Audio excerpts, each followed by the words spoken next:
तर सरकार विरोधात बोललं की ईडी, सीबीआय आणि आयटी लागते असं सुप्रिया सुळे यांनी म्हटलेलं आहे. एकदा भाजपच्या वॉशिंग मशीनमध्ये गेलं की अडचण नाही असं देखील सुप्रिया सुळे यांनी म्हटलेलं आहे. अदृश्य शक्ती राज्य चालवते, अदृश्य शक्तीचा निषेध असं देखील यावेळेला सुप्रिया सुळे यांनी म्हटलंय.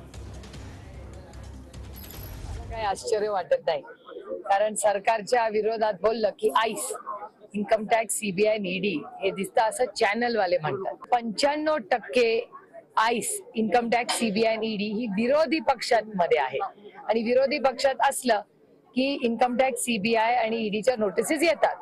एकदा वॉशिंग मशीन मध्ये गेला की काही प्रॉब्लेम नसतो. याच्यात एजन्सीज वाल्यांची चूक नाहीये, कारण का एजन्सीज वाले स्वतःहून हे करत नाहीये. ही मुख्यमंत्री म्हणतात की हे राज्य अदृश्य शक्ती चालवते.